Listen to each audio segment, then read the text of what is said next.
Hello students, welcome to our channel. So today we are going to start with the chapter that is chemical reactions and equations. Chemical reactions and equations is the first chapter of your class 10th और आप अपनी science की class 10th start कर रहे हैं with this chapter that is chemical reactions and equations और इसे आप केमिस्ट्री का एक तरह से बेसिक्स कह सकते हैं कि अगर आपको केमिस्ट्री मतलब साइंस फर्दर परस्यू करनी है इन 11th तो ये चैप्टर आपके लिए इतना अच्छा साबित होने वाला है। मतलब केमिस्ट्री में तो केमिकल रिएक्शंस ही होते हैं आगे चल के और इक्वेशंस होती हैं जो भी आपने 9th में भी पढ़ा है, वो सारी चीज़ें भी काम आएंगी। So this is also one of the most important chapter from the perspective कि आपको आगे के चैप्टर्स यानी कि एसिड बेसिस एंड सॉल्ट्स जो केमिस्ट्री का पार्ट है और metals and non metals carbon ions compound समझ में आए, उसके लिए this chapter is a necessity to understand. तो ये चैप्टर छोड़ के काम चल जाएगा ये तो बिल्कुल ही मत सोचना, ये चैप्टर आपको पढ़ना ही पड़ेगा और अच्छे से पढ़ना पड़ेगा।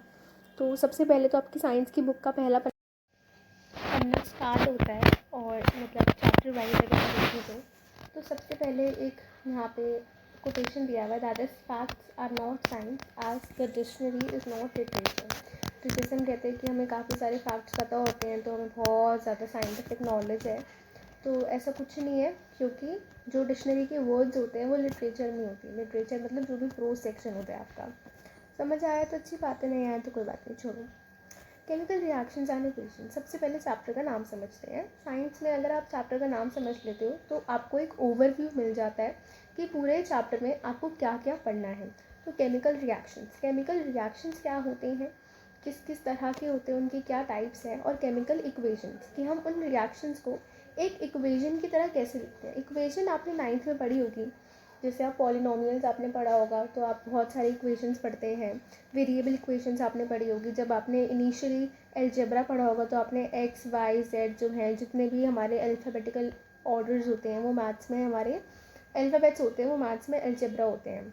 ठीक है, तो ऐसे ही हमारे कुछ सिंबल्स होते हैं जो हम साइंस में यूज़ करते हैं। ये जो हमारे सिंबल्स होते हैं, जैसे कि फॉर एग्जांपल मुझे लिखना है हाइड्रोजन, अब मैं इतनी जल्दी लिखूँगी हाइड्रोजन, ठीक है, मुझे रिएक्शन करवाना है, ठीक है, तो फॉर एग्जांपल उसमें मैंने हाइड्रोजन का यूज़ किया। अब मुझे उस रिएक्शन को एक कॉपी में लिखना है, अब कॉपी में लिखना है तो मैं हाइड्रोजन को पूरा हाइड्रोजन लिखूँगी, इसकी बजाय मैंने उसको एक सिंबल दे दिया एच, और ये यूनिवर्सली एक्सेप्टेड है। कहीं पे भी किसी भी इक्वेशन में अगर एच लिखा हुआ है तो इसका मतलब ये होता है कि ये हाइड्रोजन ही है, और ये एच कैपिटल ही होता है, स्मॉल एच हमारा हाइड्रोजन रिप्रेजेंट नहीं करता। अगर मैं एस लिख रही हूँ इसका मतलब है सल्फर, ठीक है। अगर मैं O2 लिख रही हूँ तो इसका मतलब है ऑक्सीजन। अगर मैं O3 लिख रही हूँ इसका मतलब है ओजोन लेयर। आपने पढ़ा होगा छोटी क्लासेस में इसके बारे में, ओजोन लेयर हमारी होती है, राइट। तो ऐसे ही बहुत सारे हमारे पास सिंबल्स होते हैं जो हमारे एलिमेंट्स को रिप्रेजेंट करते हैं। ये हाइड्रोजन, हीलियम, लिथियम, ये जितने भी हम पढ़ते हैं ये क्या है, एलिमेंट्स होते हैं। तो क्लास 9th में आपका जो चैप्टर है एटम्स वाला, जिसमें एटम्स एंड मॉलिक्यूल्स, जिसमें आपको ये लिस्ट दे रखी है, आपको प्लीज़ इसको याद करना है। हाइड्रोजन, हीलियम, लिथियम मैं लिख देती हूँ यहाँ पे, जो आपको फर्स्ट 20 एटॉमिक नंबर्स के तो याद होने ही चाहिए और उनका मास नंबर पता होना चाहिए। तो hydrogen, helium, lithium, beryllium, boron, carbon, nitrogen, oxygen, fluorine, neon, ठीक है। उसके बाद sodium, magnesium, aluminium, silicon, phosphorus, sulphur, chlorine, argon, potassium, calcium. Remember potassium का सिंबल K होता है, सोडियम का सिंबल Na होता है, ठीक है। तो ये आपको याद ही करना पड़ेगा, और जैसे आप जल्दी जल्दी बोलते रहोगे ना, याद करते रहोगे, बोलते रहोगे, आपको याद हो जाएगा। और इसी सीक्वेंस में याद करना है क्योंकि ये उनके एटॉमिक नंबर का सीक्वेंस है, ठीक है। हाइड्रोजन का एटॉमिक नंबर होता है 1, हीलियम का होता है 2, ये बेसिक्स है क्लास 9th के, मैं आपको फिर से रिवाइज करवा रही हूँ। लिथियम का होता है 3, बेरिलियम का 4, बोरोन का 5, कार्बन का 6, नाइट्रोजन का 14, ऑक्सीजन का 8, फ्लोरीन का 9, नियॉन का 10, देन सोडियम 11, मैग्नीशियम का 12, aluminium 13, silicon 14, phosphorus 15, sulphur 16, chlorine 17, 18 argon, potassium 19 and calcium 20। ठीक है, तो ये है आपके पीरियोडिक टेबल के फर्स्ट 20 एलिमेंट्स। वैसे जो हमारी पीरियोडिक टेबल होती है जिसमें सारे एलिमेंट्स जितने भी अभी तक हमने डिस्कवर किए हैं, अगर हम वो देखें तो हमारे 108 एलिमेंट्स होते हैं या 118, ऐसे कुछ स्टैटिस्टिक्स है। आई थिंक 118 होते हैं। ओके, अब हम फाइनली चैप्टर स्टार्ट करते हैं। मैंने आपको थोड़ा 9th का याद दिला दिया कि किस किस चीज़ों की आपको ज़रूरत है basics before starting the chemistry of class 10th। ठीक है, sorry, science of class 10th। Consider the following situations of daily life and think what happens when. तो आपको कुछ सिचुएशंस दे रखी है और आपको सोचना है कि कब क्या क्या होता है। When milk is at room temperature during summers. तो आपने जनरली नोटिस किया होगा कि अगर गर्मियों में दूध को बाहर छोड़ देते हैं तो क्या होता है, दूध फट जाता है। ठीक है, मम्मी से तो ये चीज़ ऑब्जर्व करी ही होगी, घर में सुना तो होगा, नहीं सुना तो पता नहीं भाई घर में तुम क्या ही कर रहे हो। An iron tawa pan nail is left expose to humid air. तो कोई भी आयरन होता है, लोहा होता है, उसको कोई भी तुम एक्सपोज करके रख दो थोड़े दिन के लिए, उस पर कहते हैं ना जंग लग गया। Grapes gate fermented. ग्रेप्स कहते हैं ना कच्चे होते हैं, ऐसे हम कहते हैं केले अभी कच्चे हैं, धीरे धीरे पक जाएंगे। फूड इसको खाने का बनना, फूड जो हमारी बॉडी में डाइजेस्ट हो गया वो। And we respire. रेस्पायर का मतलब क्या होता है कि जो खाना हमने खाया है उसका ब्रेक डाउन होना, जिससे हमें अल्टीमेटली एनर्जी मिलती है। ये आप लाइफ प्रोसेसेस में पढ़ोगे।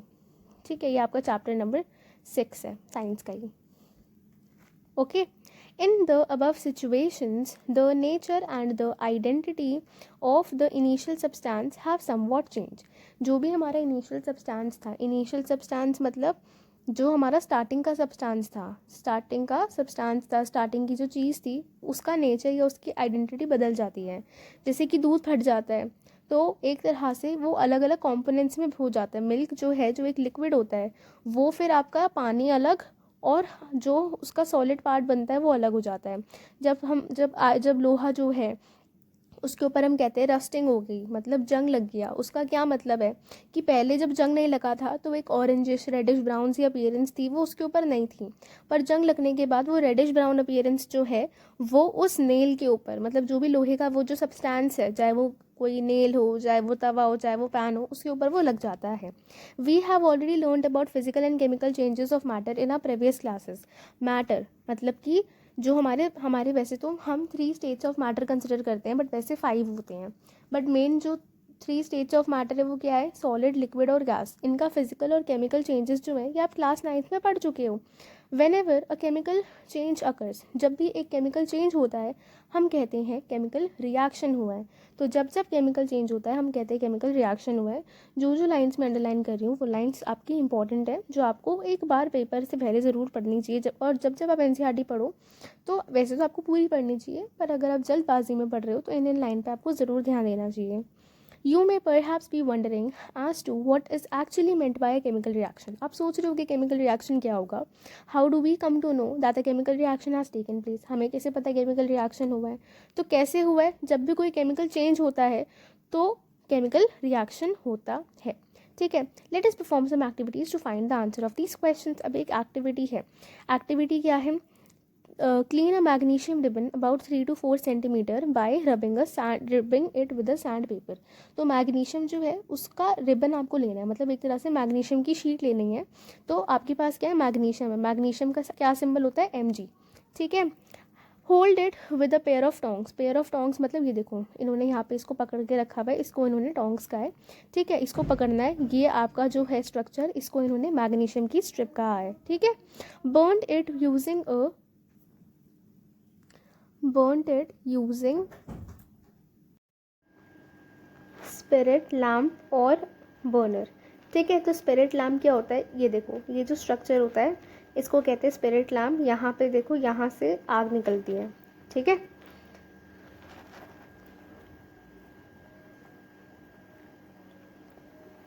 And collect the ash so form in the watch glass. तो ये कटोरा टाइप कांच का होता है, इसे वॉच ग्लास बोलते हैं। इसको आपको कलेक्ट करना है। ये ऐश है क्योंकि जो जल गया sand paper. What do you observe, you might have observe the magnesium ribbon burns with a dazzling white flame. बेटा जितनी भी यहाँ पे एक्टिविटीज़ है और उनकी ऑब्जर्वेशंस है ये इंपॉर्टेंट है, क्योंकि जब भी केस बेस्ड बनाना होता है या ऐसे क्वेश्चंस बनाने होते हैं जहाँ पे आपके कॉम्पिटेटिव स्किल्स चेक करने होते हैं, जो हम कहते हैं ना पेपर जो हमारा पेपर है वो कौन सी स्किल्स बोलते हैं, कॉम्पिटिटिव स्किल्स नहीं,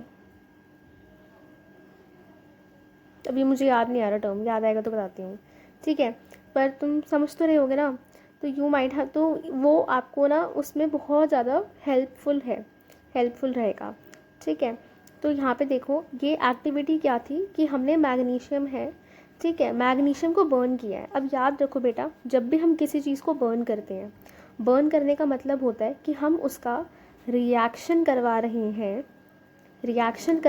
हैं विद ऑक्सीजन, ठीक है, ऑक्सीजन के साथ हम जो है रिएक्शन करवा रहे हैं। ऑक्सीजन गैस के साथ जब भी हम रिएक्शन करवाते हैं तो कोई भी देखो, कोई भी अगर आग है तो वो जल इसलिए पा रही है क्योंकि ऑक्सीजन उसको मिल रही है। अगर आप एक आग जलाओ, ठीक है, आप मोमबत्ती जलाओ, उसके ऊपर ना ग्लास रख दो कांच का ताकि आपको दिख जाए, मोमबत्ती बुझ जाएगी, थोड़ी देर जलेगी फिर बुझ जाएगी। क्यों? क्योंकि सारी ऑक्सीजन जो है वो वो कैंडल यूज़ कर लेगी जलने के लिए, और जब ऑक्सीजन ख़त्म हो जाती है तो कैंडल भी जलना ख़त्म हो जाएगी। तो जब भी कोई चीज़ जलती है उसके लिए ऑक्सीजन रिस्पॉन्सिबल होता है। इसीलिए जो हमारे इसीलिए कभी कभार कहते हैं कि पानी की जगह जो है वो स्प्रेज यूज़ करते हैं आग बुझाने के लिए, ठीक है।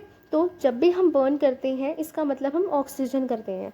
तो मैग्नीशियम था, मैग्नीशियम का रिएक्शन ऑक्सीजन के साथ करवाया, तो जो हमें ऐश मिली है वो ऐश क्या है, उस ऐश को हम बोलते हैं मैग्नीशियम ऑक्साइड। अब मैग्नीशियम ऑक्साइड का फॉर्मूला क्या होता है?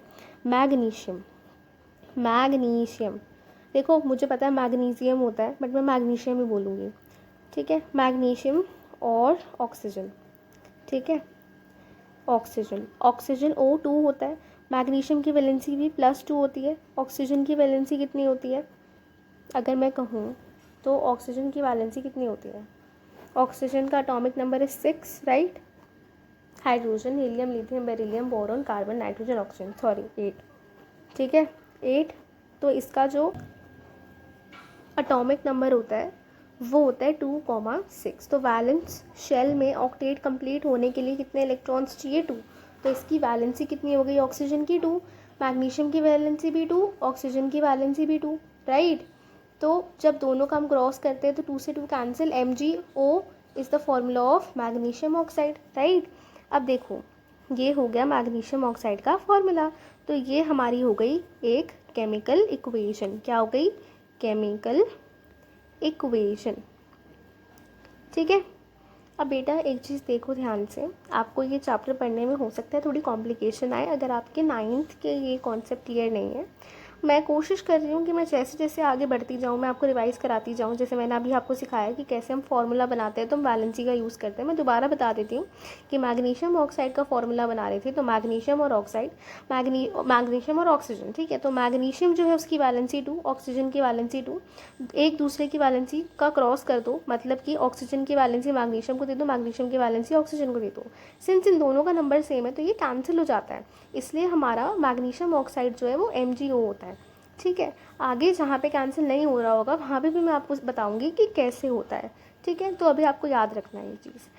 Magnesium ribbon burns with a dazzling white flame. तो ये जो मैग्नीशियम रिबन को जब हमने जलाया था तो हमें डेजलिंग वाइट फ्लेम जो है वो ऑब्जर्व हुई थी, changes into a white powder. और जो मैग्नीशियम रिबन है वो जलने के बाद किस में कन्वर्ट हो जाता है? एक वाइट कलर के पाउडर में। ये वाइट पाउडर जो है इसे हम मैग्नीशियम ऑक्साइड बोलते हैं। ये क्यों बना है? Because of the reaction between the magnesium and the oxygen present in the air. Magnesium और ऑक्सीजन जो एयर में प्रेजेंट थी उसके रिएक्शन की वजह से ये बना है, ठीक है। तो यहाँ पे ये आपका इम्पॉर्टेंट है, इसका रिज़ल्ट क्या रिज़ल्ट है? मैग्नीशियम जो है उसको हमने बर्न किया, बर्न हुआ तो कैसी फ्लेम थी उसकी? डेजलिंग वाइट फ्लेम थी, और वाइट पाउडर में वो चेंज हो गया था। वाइट पाउडर जो है वो मैग्नीशियम ऑक्साइड था। ये मैग्नीशियम ऑक्साइड क्यों बना? क्योंकि हमने रिएक्शन करवाया था बिटवीन मैग्नीशियम एंड ऑक्सीजन जो कि एयर में प्रेजेंट थी। Second activity is lead nitrate solution. अब लेड नाइट्रेट क्या होता है?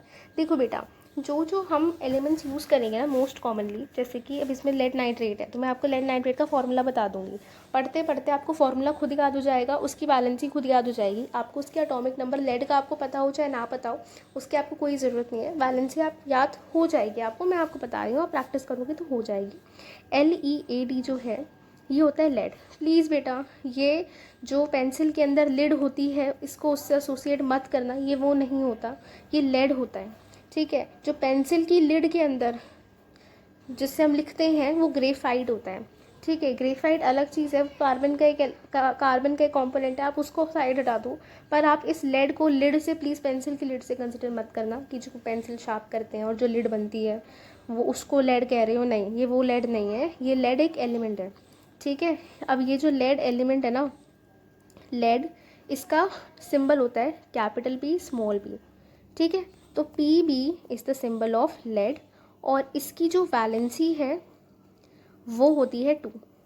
लेड की वैलेंसी क्या होती है 2। उसके बाद है नाइट्रेट। आपने नाइट्रेट जो है एनायन पढ़ा होगा, NO-3 होता है नाइट्रेट, NO-3 क्या होता है नाइट्रेट, ठीक है। और जैसे कि यहाँ पे माइनस लिखा ही हुआ है, इससे हमें समझ में आ जाता है कि इसकी जो वैलेंसी है वो है -1, ठीक है। तो लेड की वैलेंसी होती है 2, नाइट्रेट की वैलेंसी होती है -1। देखो मैं साथ साथ आपके कॉन्सेप्ट क्लियर कर रही हूँ, ये आपने पढ़ा होगा 9th में, आई एम वेरी श्योर आपने ये 9th में पढ़ा होगा, पर आपको फिर भी मैं याद दिला रही हूँ, ठीक है, कि आपने अगर अच्छे से ना पढ़ा हो तो आपको रिवाइज हो जाए। Take a lead nitrate solution in a test tube. Test tube क्या होता है, यहाँ पे टेस्ट ट्यूब दे नहीं रखी बनाई हुई, टेस्ट ट्यूब ना ऐसे होती है, ठीक है। इसके अंदर आपने क्या लिया, लेड नाइट्रेट सॉल्यूशन ले लिया, ये कांच की होती है टेस्ट ट्यूब, ठीक है। पोटाशियम आयोडाइड, पोटाशियम का सिंबल होता है K, आयोडाइड मतलब आयोडीन, तो आयोडीन का सिंबल होता है I, तो KI जो है ये होता है हमारा पोटाशियम आयोडाइड, ठीक है। अब ये कैसे बनाया वो देखो, पोटाशियम जो है और आयोडीन जो है, पोटाशियम की वैलेंसी कितनी होती है और आयोडीन की कितनी वैलेंसी होती है, तो पोटाशियम का एटॉमिक नंबर हमें देखना पड़ेगा, राइट। तो सोडियम का 11 होता है, sodium magnesium aluminium silicon phosphorus sulphur chlorine argon potassium calcium, तो पोटाशियम का की वैलेंसी होती है +1, आयोडीन की वैलेंसी होती है +1, ये मैं कह रही हूँ याद कर लो, ठीक है। और देखो तुम्हें जब फॉर्मूला याद हो जाएगा ना तो तुम्हें उसकी वैलेंसी भी निकाल सकते हो, तो इसको अगर मैं क्रॉस करूँ तो इसका क्या फॉर्मूला आया KI, तो पोटाशियम आयोडाइड तुम्हें पढ़ते पढ़ते याद हो जाएगा कि पोटाशियम आयोडाइड का फॉर्मूला होता है KI, इसकी वैलेंसी +1 है तो इसकी वैलेंसी भी ज़रूर +1 रही होगी, तभी इसका फॉर्मूला जो है वो KI आया है ना। तो इससे आप क्या कर सकते हो, अगर आपको फॉर्मूला पता है तो आप वैलेंसी भी निकाल सकते हो, ठीक है, वैलेंसी पता है तो फॉर्मूला निकाल सकते हो। तो पोटाशियम आयोडाइड जो है, तो ठीक है, उसको हमने मिक्स किया लेड नाइट्रेट के साथ। अब लेड नाइट्रेट का फॉर्मूला क्या है, लेड का सिंबल होता है PB, ठीक है, और उसकी वैलेंसी होती है +2। नाइट्रेट होता है NO-3, माइनस से -1 है, NO-3 जो है ये हमारा एक एनायन है, ये नाइट्रेट है, मतलब कि नाइट्रोजन और ऑक्सीजन का रिएक्शन करके ये बना है। कैसे बना है, क्या बना है, ये आपको नहीं समझना, बस ये एक एनायन है, ठीक है। इसकी वैलेंसी है -1। अब क्या होता है जब हम इसको क्रॉस करते हैं तो ये जो +2 है ये पूरे नाइट्रेट पे का होल्ड वाइज हो जाएगा, तो इसका फॉर्मूला बनता है PbNO3 2, ऐसे नहीं बनेगा होल ब्रैकेट 2, क्योंकि ये NO3- जो है ये इस पूरे के 2 मॉलिक्यूल्स है, ये इंडिकेट करता है इस फॉर्मूला में NO3 2, ठीक है। तो जब हम पोटाशियम आयोडाइड का रिएक्शन करवाते हैं PB मतलब लेड नाइट्रेट के साथ, PbNO3 के साथ, ठीक है। व्हाट डू यू ऑब्जर्व, हमने क्या ऑब्जर्व किया है, अच्छा इन्होंने ऑब्जर्वेशन यहाँ पे इसकी नहीं बताई हुई, मैं बता देती हूँ इसकी ऑब्जर्वेशन क्या होती है। इसकी ऑब्जर्वेशन होती है कि हमारा पोटाशियम नाइट्रेट बनता है और हमारा लेड आयोडाइड बनता है, लेड की PbI2 बनता है, ठीक है। तो याद रखो बेटा, पोटाशियम आयोडाइड का रिएक्शन जब लेड नाइट्रेट के साथ करवाते हैं तो पोटाशियम नाइट्रेट बनता है, क्या बनता है, पोटाशियम नाइट्रेट, बेटा नाइट्रेट और नाइट्राइट में फ़र्क है, ये नाइट्रेट है, और लेड आयोडाइड बनता है। ये जो लेड आयोडाइड है ना इसकी प्रेसिपिटेट बनती है, प्रेसिपिटेट क्या होता है, प्रेसिपिटेट मतलब कलर आता है, और कौन सा कलर आता है, येलो कलर आता है। तो येलो कलर की पीपीटी बनती है, ठीक है, येलो कलर की पीपीटी बनती है। पीपीटी मतलब प्रेसिपिटेट। प्रेसिपिटेट क्या होता है, जब हमने दो लिक्विड का हम रिएक्शन करवाते हैं, लिक्विड नहीं होता बेटा, एक्वस सॉल्यूशन होता है। ये आपने पढ़ा होगा, हमारे पास सॉलिड, लिक्विड और गैस होते हैं, और एक्वस सॉल्यूशन होता है। एक्वस सॉल्यूशन का मतलब क्या होता है कि वो पानी नहीं है, ठीक है। जैसे कि मैंने बोला कि मेरे पास KI है, पोटेशियम आयोडाइड है, तो पोटेशियम आयोडाइड जो है वो लिक्विड फॉर्म में है, उसको हम एक्वस बोलते हैं, और एक यू से इसको हम लिखते हैं। ये एसिड बेसिस एंड सॉल्ट में भी आप समझोगे। तो ये जो है, हम जब दो एक्वस सॉल्यूशन का रिएक्शन करवाते हैं तो हमें एक सॉलिड फॉर्म दिखता है। ये सॉलिड फॉर्म होता है हमारा येलो कलर का, और इसी को हम बोलते हैं प्रेसिपिटेट या फिर PPT, ठीक है। तो जब हम रिएक्शन इसका करवाते हैं तो हमें येलो कलर की PPT ऑब्टेन होती है, और इसको हम कहते हैं, और ये हमारी ऑब्जर्वेशन है। तो ये ऑब्जर्वेशन ना लिखी नहीं हुई है NCERT में, पर ये बहुत पॉपुलर है एज अ क्वेश्चन। तो क्या हम ऑब्जर्व करेंगे, what do you observe, we will observe a yellow colour,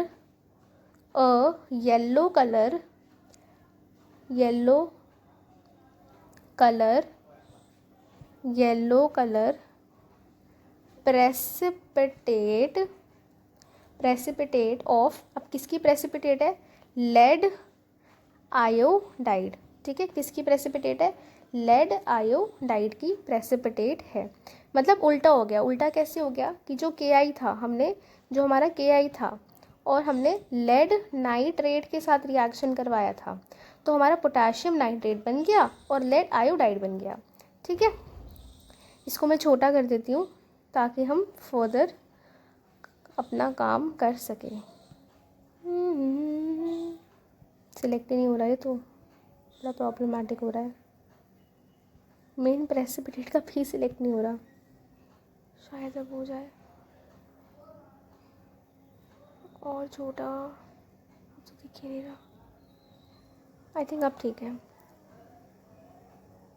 बहुत है, ठीक है, समझ तो आ ही रहा है ना। उसके बाद है activity 1. Take a few zinc granules in a conical flask or a test tube. Zinc granules का मतलब जैसे हम पार्टिकल्स लेते हैं, ऐसे जिंक के पार्टिकल्स को जिंक ग्रैनुल्स बोला है। तो ये हमने ऐसे जिंक ग्रैनुल्स लिए, ठीक है, एक टेस्ट ट्यूब के अंदर लिए। ऐसी होती है एक टेस्ट ट्यूब, ठीक है। वैसे ये टेस्ट ट्यूब नहीं है, कॉनिकल फ्लास्क है ये। हाँ, कॉनिकल फ्लास्क में लो या फिर टेस्ट ट्यूब में लो। टेस्ट ट्यूब मैंने बताया था आपको कैसे दिखती है। Add dilute HCl। HCl क्या होता है, हाइड्रोक्लोरिक एसिड। हाइड्रोक्लोरिक एसिड को हम HCl लिखते हैं। सल्फ्यूरिक एसिड को हम लिखते हैं H2SO4, ठीक है। तो या तो आपको डाइल्यूट HCl लेना है या आपको डाइल्यूट H2SO4 लेना है, यानी कि सल्फ्यूरिक एसिड लेना है। अब डाइल्यूट क्या होता है, कॉन्सेंट्रेटेड क्या होता है, ये आपको फर्दर क्लैरिफिकेशन एसिड बेसिस में मिल जाएगा।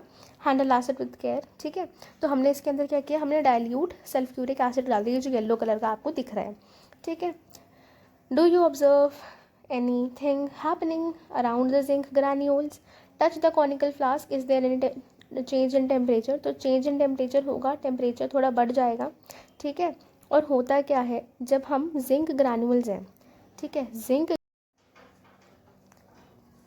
का रिएक्शन जब हम HCl के साथ करवाएं या फिर H2SO4 के साथ करवाते हैं तो क्या होता है, जब हम जिंक का रिएक्शन HCl के साथ करवाएंगे तो ZnCl2 बनेगा, और अगर H2SO4 के साथ करवाएंगे तो जिंक सल्फेट H2SO ZnSO4 बनेगा। होल ब्रैकेट क्यों लगा दिया मैंने, ठीक है, 2 - जिंक +2, ठीक है। और साथ ही हाइड्रोजन गैस लिबरेट होगी।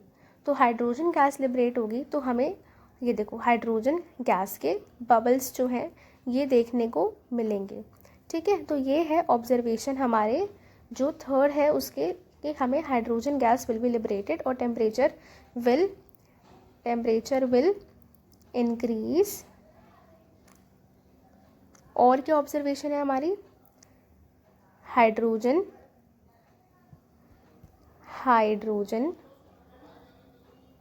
यानी कि H2 gas will be liberated मतलब जेनरेटेड, बन रही है। फ्रॉम द अबव 3 एक्टिविटीज़, ऊपर की जो 3 एक्टिविटीज़ हैं ये बहुत इंपॉर्टेंट एक्टिविटीज़ है बेटा, याद रखना. We can say that any of the following observation help us in determining a chemical reaction. अगर इनमें से कोई भी ऑब्जर्वेशन होती है तो हमें एक केमिकल रिएक्शन हुआ है ये पता चलता है. चेंज इन स्टेट मतलब अगर हमारा चेंज इन स्टेट हो गया, यानी कि अगर प्रेसिपिटेट बन गई, तो हमने 2 लिक्विड का रिएक्शन कराया था. जब हमने पोटाशियम आयोडाइड और हमारा लेड नाइट्रेट का रिएक्शन करवाया था तो 2 हमारे एक्वस सॉल्यूशंस थे, यानी कि लिक्विड था एक तरह से. उससे हमें एक सॉलिड पीपीटी देखने को मिलती है, तो चेंज इन स्टेट हुआ, उससे हमें पता चलता है कि हमारा केमिकल रिएक्शन हुआ. चेंज इन कलर, हमारी पीपीटी येलो कलर की बनी. या फिर अगर गैस का एवोल्यूशन हुआ है, जैसे हाइड्रोजन गैस का एवोल्यूशन हो, या फिर टेम्परेचर में चेंज हो मतलब थोड़ा गर्म हो गई टेस्ट ट्यूब हमारी, तो हमें पता चलता है इससे कि केमिकल रिएक्शन हुआ है. As we observe the changes around us we can see that there is a very large variety of chemical reaction taking place around us. तो हमारी सराउंडिंग्स में तो हम बहुत से चेंजेस देखते हैं. इसका मतलब केमिकल रिएक्शन हमारे आसपास होते हैं और बहुत सारे केमिकल रिएक्शंस होते हैं. We will study about various type of chemical reaction और उनका सिम्बॉलिक रिप्रेजेंटेशन, कि हम सिंबल में कैसे रिप्रेजेंट करते हैं उन केमिकल रिएक्शंस को.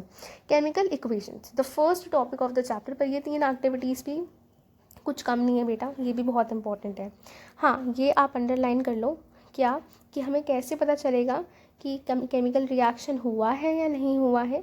तो उसके लिए हमें कुछ चेंजेस देखने होंगे, जैसे कि change in state, change in colour, evolution of gas and change in temperature. ठीक है, अब हम देख लेते हैं केमिकल रिएक्शन का मतलब केमिकल इक्वेशन.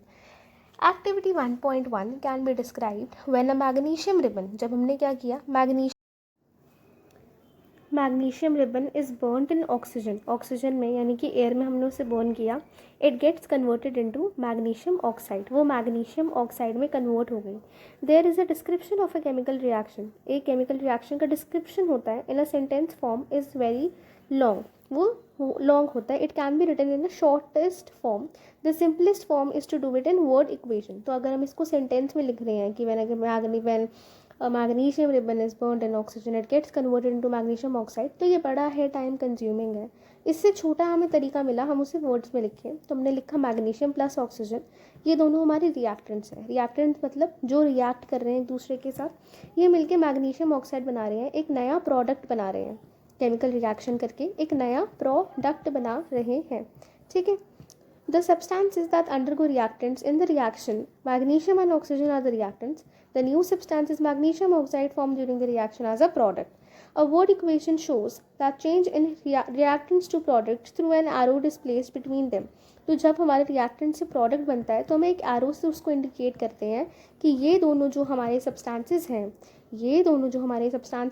ये हमारे इस प्रोडक्ट के अंदर चेंज हो गए. मतलब ये जो हमारे रिएक्टेंट्स हैं ये हमारे इस प्रोडक्ट में चेंज हो गए, ये हमारा एक एरो इंडिकेट करता है.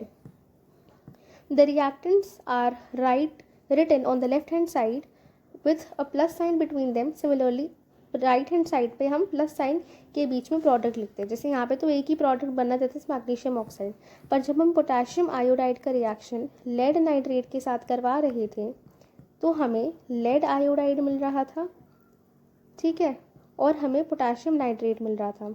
तो इस केस में हमने दोनों के बीच में जो है प्लस का साइन लगाया था और इससे हमें ये मिल रहा था, ये हमारा ये एरो इंडिकेट कर रहा था.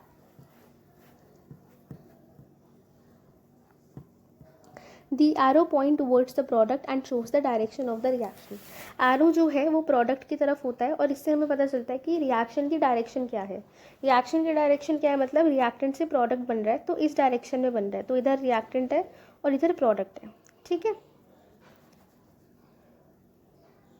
Writing chemical equation. अब केमिकल इक्वेशन लिखते कैसे हैं, ये छोटा तरीका है. केमिकल इक्वेशन जो है उसको हम और छोटा बना सकते हैं और यूज़फुल बना सकते हैं अगर हम केमिकल फार्मूला का यूज़ करते हैं instead of words. A chemical equation represents a chemical reaction. एक केमिकल इक्वेशन जो है वो एक केमिकल रिएक्शन को रिप्रेजेंट करती है.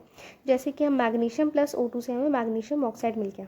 Count and compare the number of atoms of each element of LHS and RHS of the arrow. तो ये जो एरो है, एरो के राइट हैंड साइड यानी कि RHS और एरो के लेफ्ट हैंड साइड यानी कि LHS, हमको ये देखना है कि जो हमारे एक एलिमेंट है उसके एटम्स सेम है या नहीं है.